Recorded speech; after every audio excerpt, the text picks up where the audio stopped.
In these sessions, we'll hear how AI can be harnessed not as a gimmick, but as a strategic tool that elevates performance while keeping the human sparks that great marketing needs.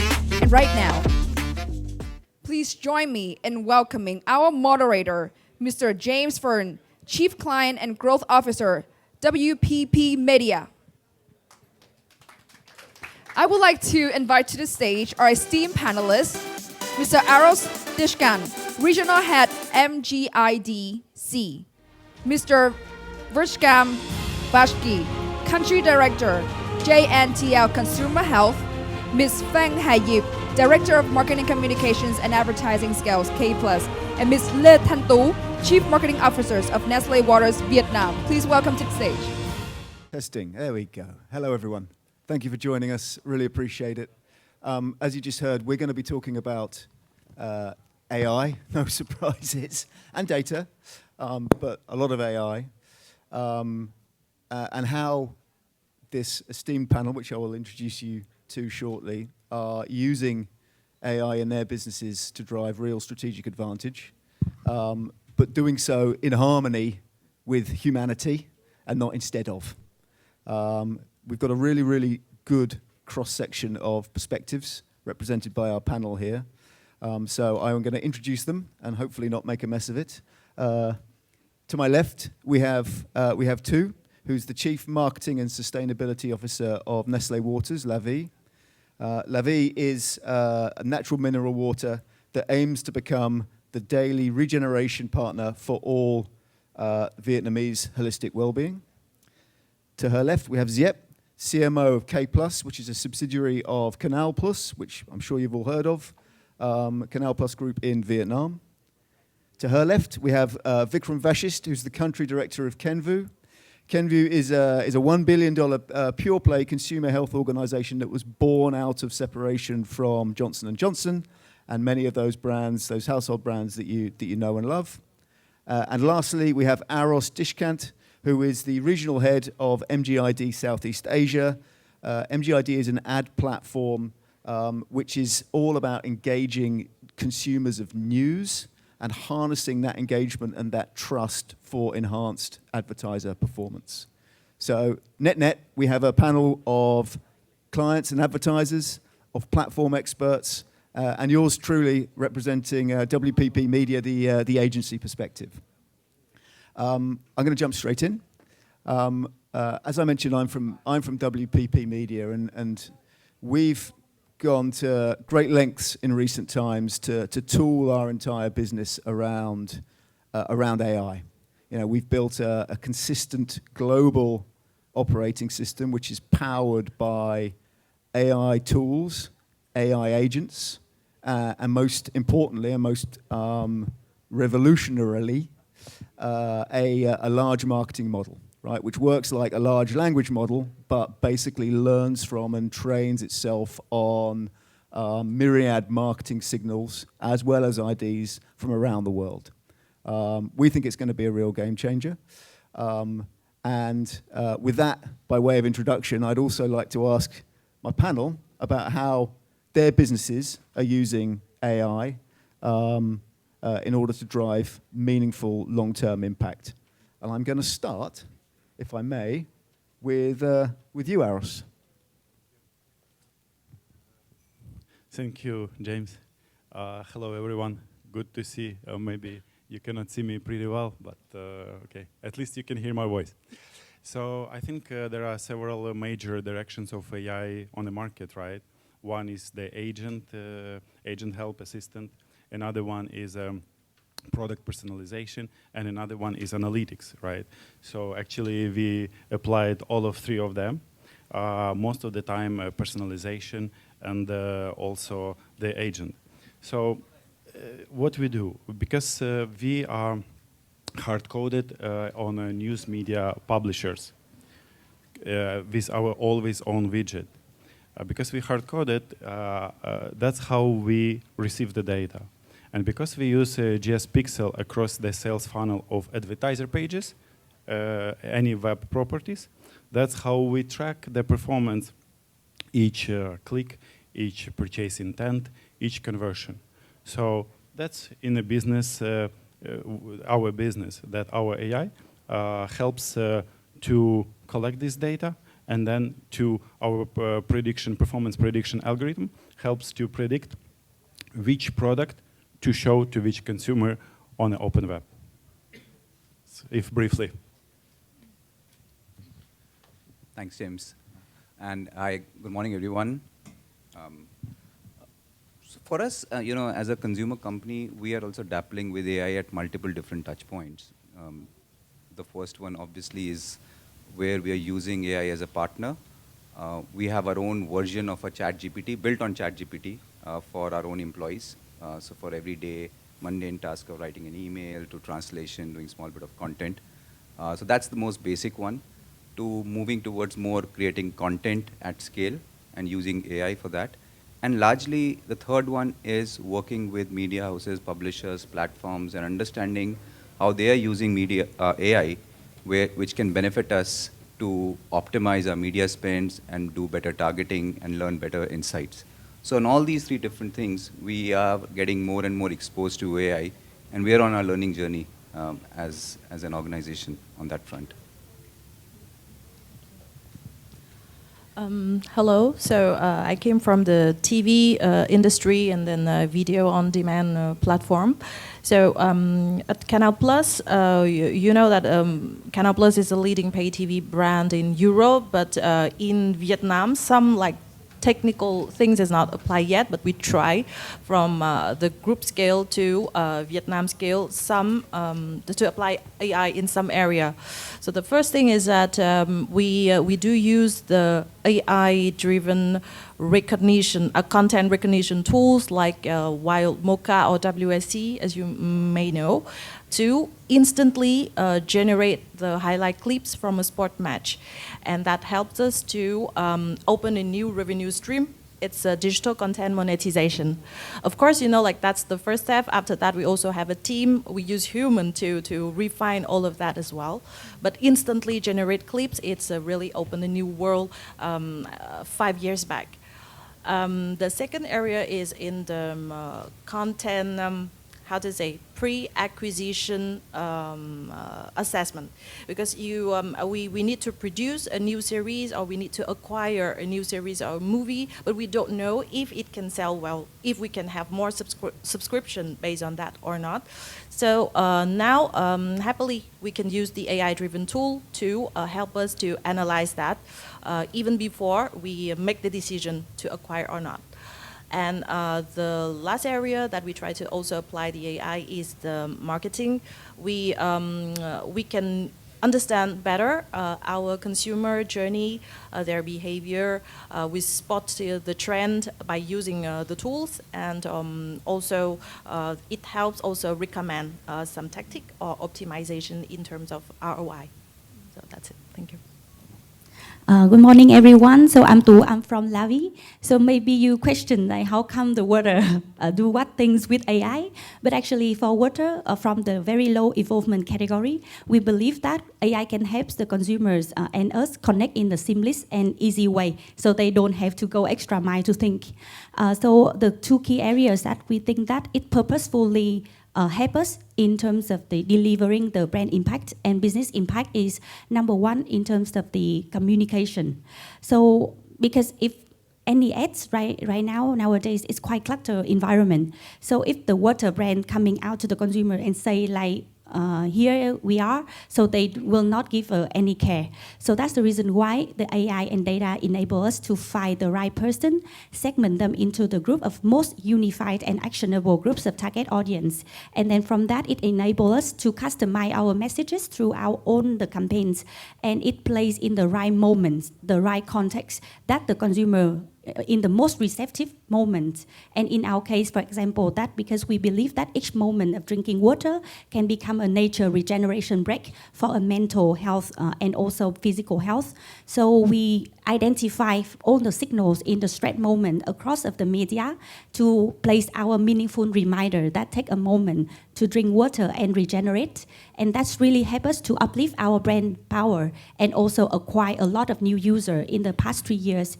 And secondly, that because any business, we need sustainability and sustainable impact. And it is the second pillar where we also do a lot of AI implication, is about how we can build the relationship in a sustainable way with the customer.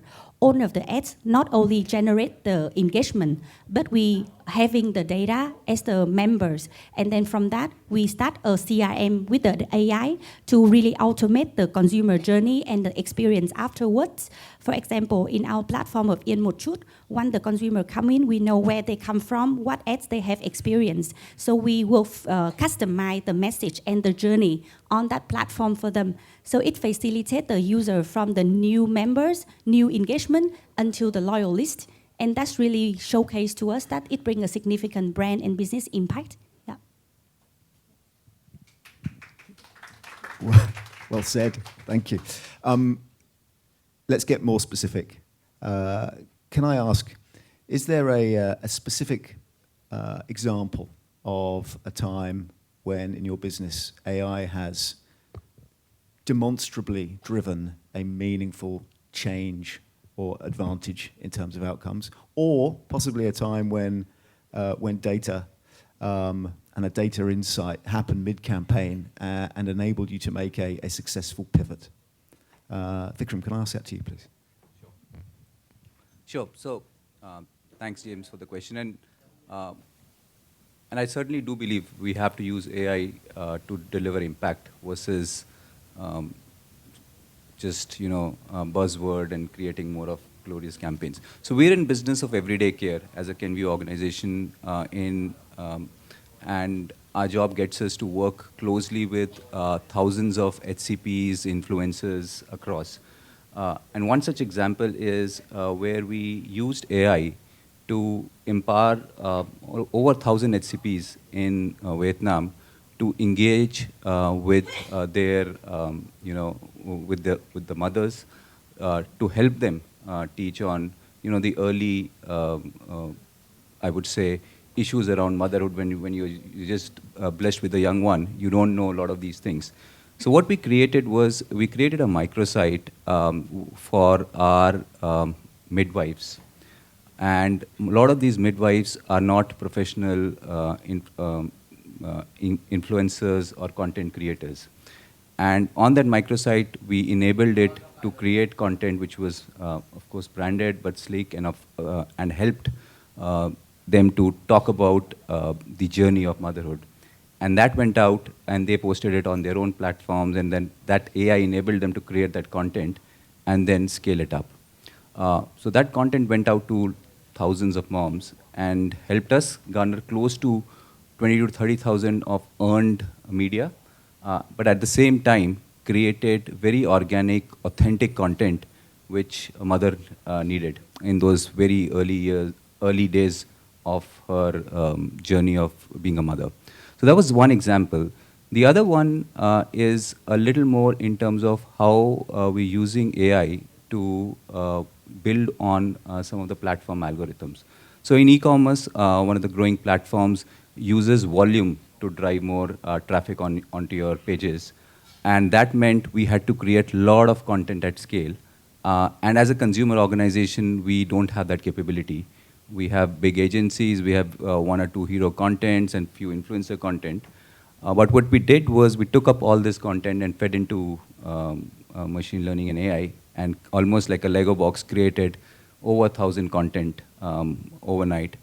And that gave us a significant scale, along with efficiency in reducing the cost by almost 60 to 70%. And that was, again, something where we used AI to scale. So in a nutshell, we're using AI to build on some human insights, along with some platform algorithms to build something not only to drive efficiency, but also to drive growth and scale for our brands. Thank you, Vikram. Actually, this is what my business, when I operate in a tech industry, this is what I'm looking for, the authenticity. You mentioned that at the beginning, the first point, that you apply AI to work with micro-influencer to reach authenticity, something uniqueness of the content, because they are not that professional, and this is better because they are more original, right? So, because I came from a tech business, we work on upper funnel, we work in mid funnel, and we work also on a lower funnel as well. So the examples, back to your question, if it's a mid funnel, the example we build the engine, so-called CTR guard.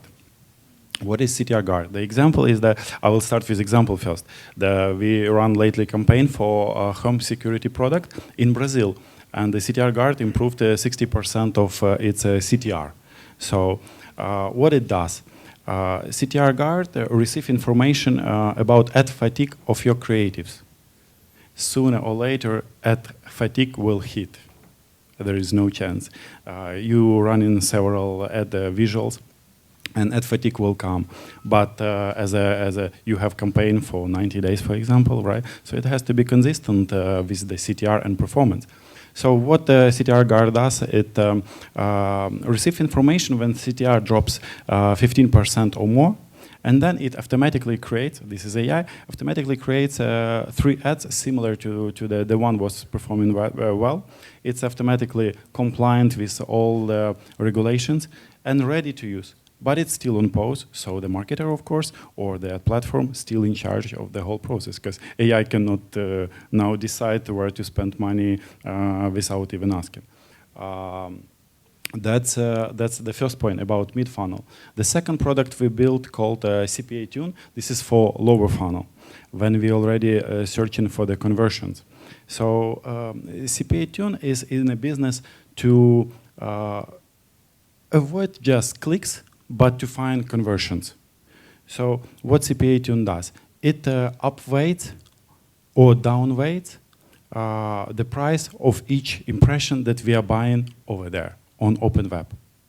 Because some impressions may lead to click, may not lead to conversion, but some impression will. So because we have data, as I explained before, so we know the historical data for this each category. If we know, of course, there are some categories that we don't know. And then once we know the data, the CPA Tune leads to the... Of course, it needs time. It needs time because you cannot expect for the competitive category to pick up and reach your CPA goal from week 1. Not possible.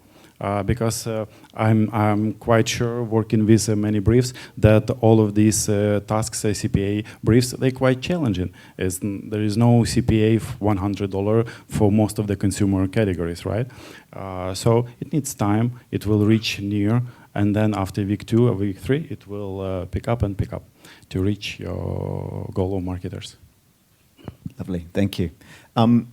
Same question to you, ladies, or with a build, if there's like an aha moment or any other kind of instance where suddenly you tapped into or unlocked the power of data and AI in your business, love to hear that. I would say that maybe for other company, maybe it's not that wow. But for us, actually, it's an aha moment because I'm gonna telling you the history of the company is that Canal Plus Group DNA historically is always well known as the politic-free, diplomatic-free, only creative content. So we were considered as the creative hub in Europe, where the profitability is not the main concern. So since 2015, the group has been shifted to be more commercialized, and the financial result is becoming the key factor, the key concern.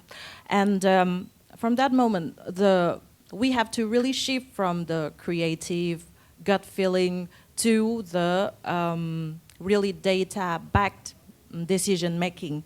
So and like in the operation, we have to acquire, like I said before, we have to acquire a series, a movie, a content, or a show, or a sport rights, and we just don't know. We just have like some data, like okay, what is the cast, the production crew, and then we might like assume for the success or for the content hype in the future, but we don't know, we have no data or no like rationale to really analyze and confirm that, okay, let's buy this show and it's going to work. It's going to bring more subscription to the platform.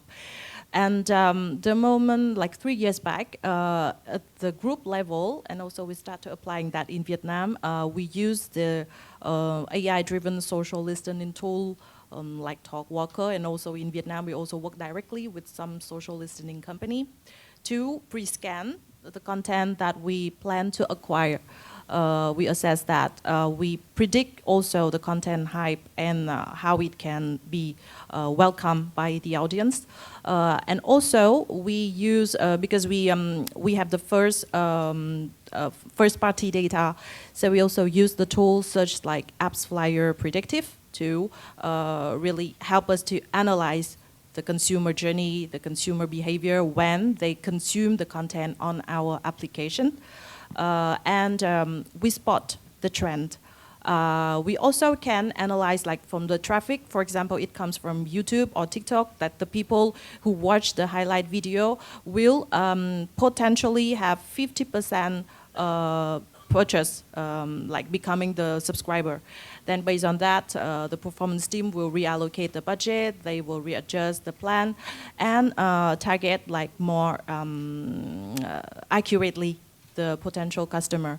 So the aha moment happened in 2023 when we we start all of that process of analyzing everything, and we confirmed to purchase one Chinese series, and we double that monthly sales thanks to only that single Chinese series. So that's really the first moment that we can persuade the top management that, okay, this decision is really work and it double our sales. And after that, consistently we can see around 15 or 18% lift in retention every month.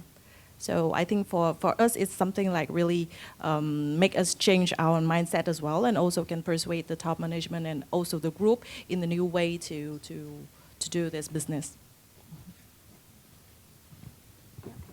For us, it's actually we hear about a lot of impacts that AI brings to the business. But for us, because we always have a question that whether this category can really work when AI is in action. So that's the reason why I have some aha moments that maybe it's not new to everyone, but it's true that surprisingly that for FMCG product, even most low involved category can also see the impacts. So the number one, that in terms of the communication, we used to always having in FMCG is that we have the big campaign, one mass campaign, go to everyone. But then actually when we really segment them with the right data, for example, like the entry moment or their affinity, and we really customize the message to them, we see the uplift of consideration is significant. It is the number one. But number two is, I think that is really important, is that for data and AI, it enables us to do the transaction as soon as possible, because we used to think and plan in the campaign, in the flow that, okay, first with awareness and then consideration and then maybe engagement and last will be purchase. But what surprised me is that when AI and data in action, we know exactly the moments that the consumer were ready for the transaction or not. So it's bring immediately leads or impact to the business.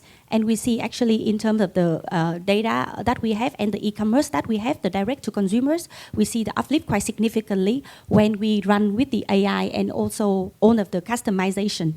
And the last one, I think that in terms of the impact of the AI to our business, that really surprised us is that normally the FMCG, we just think about like transactional relationships that when we need, so we remind them at the right moment, right time. But honestly, surprising that relationships also brings a lot of benefits to the FMCG brand like us. So for example, we having a data that one consumer, if they are become loyal and repeat, the value per year, that can bring 5 to 8 times more than a normal random consumers. So that's the reason why we start to think about AI and data automation in the CRM as well. So we can actually engage and retain the relationship at a better quality. Yeah, and that's also bring a lot of like growth for us as well. Yeah. Lovely. Thank you very much. I want to use the time we have left to do a bit of myth busting, right? We've heard about the power and the potential. But equally, with AI comes a lot of concern from the human workforce. So tell me, what's the biggest misconception, or what's the biggest myth you might like to bust about AI? Aros, let's start with you. Thank you, James. So, misconception, everyone has his own, right? I will be talking on behalf of what really inside of me, what bothers me. I think in my company it takes like, okay, AI is a complete matter. Is something that is a complete product that now I can chill.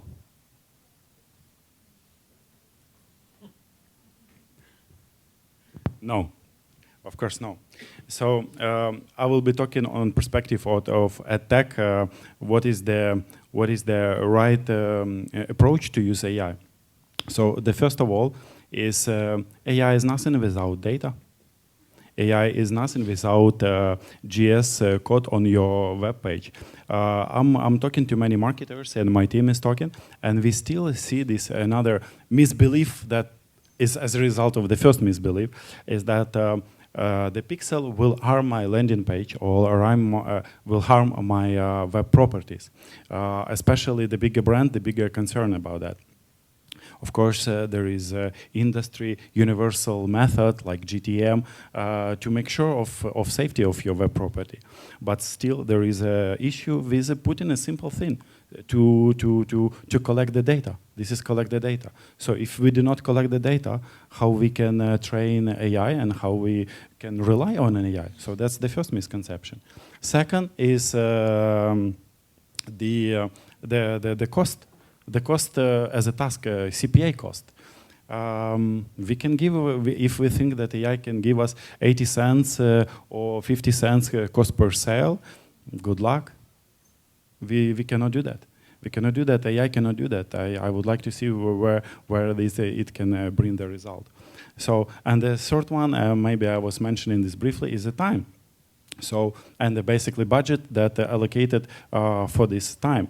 Actually, we did a math in our company. So at least 3 CPA values has to be spent per one placement to understand if this placement is working or not. Otherwise, it's not relevant judgment of the placement. Of course, there is no human who is doing that. There is AI who is doing that. But again, to do this, AI needs data. So that's what we work with, and that's my also encouragement and my ask here to everyone.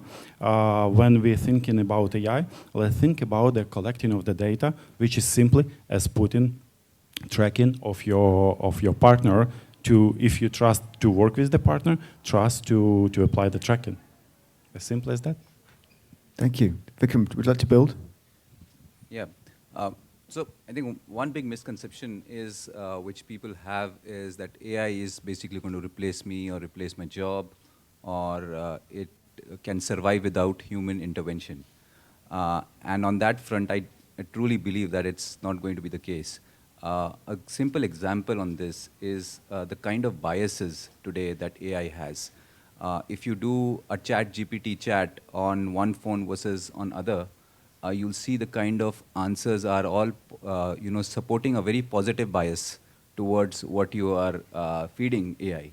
And AI basically gives input based on training data. And training data might have biases on race, ethnicity, gender, or what you think is the right outlook. So, in areas of decision-making, judgment, as you said, AI can act as an amplifier, but certainly not replace humans. And I think that's where the partnership will continue between AI and humans. Yeah, well said. Look, I'll just add my perspective to that as well. AI in our organization started out as actually branded a sidekick, right? It's an assistant, it's a partner. It's something you work with, not against, in order to deliver better outcomes, right? And a lot of the bigger brains in our industry are talking about complete automation of media buying by 2030, right? Total algorithmic or totally AI owned. And I'm sure there's some truth in that, right? But equally, effective media, effective advertising, effective communication isn't just about buying. It's a major part of it, but equally so is insight, so is strategy, so is choices, so is judgment, so is understanding of the audience, not just you're trying to reach with your advertising, but that you're talking to as a client. All of that requires human perspective, right?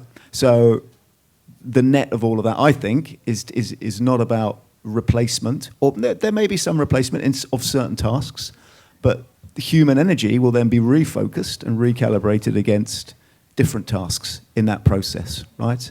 And I think that's where the efficiency and the effectiveness will be balanced, right? Effectiveness for a more robust process, efficiency through certain things being delivered by machines. Right. Anyway, sorry, I don't want to soapbox. Let's move on to the probably the final question. We talked about the human angle. So, how do you foster a culture in your organization that empowers and enables AI, but equally allows for and enables that, the spark of humanity and human creativity? And I'm going to throw that to I think. Thank you. Actually, I am quite lucky because my team is very curious. So it is really a good start that we have a curious team. But in terms of facilitating the culture, so we really foster in terms of implementing and learning different things. I think that the number one is it always starting from the way of working.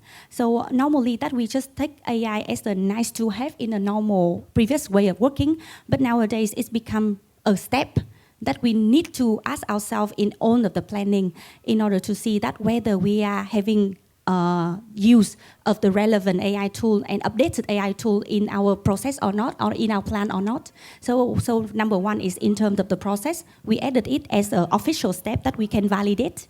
The number two, I think that in terms of the commitment, because most of the time it will happen that, okay, I have an idea, but there's no budget or resources to implement. So the second point that I want to share is that if we really want to implement or pilot, let's spare a certain amount of budget for pilot to test and learn. Yeah, and it is also showing the commitment to the team that why they need to pass the certain exploration and test. Yeah, so the number two is the budget. And the last one, I think that is about reimagining together the future. I think that all the marketeers, they have in themselves the curiosity and the passion to craft something new and break the new standards. So that's the reason why the last point is about whenever we review the campaign, you mentioned about effectiveness, efficiency. I would love to add another word is excellence. In our team, we're having that third pillar of the E because we believe that all of the effectiveness and efficiency established in the past can be cracked if we use the new solution, and it can bring the next level of excellence. Yeah, so it is the three things that we often adopt.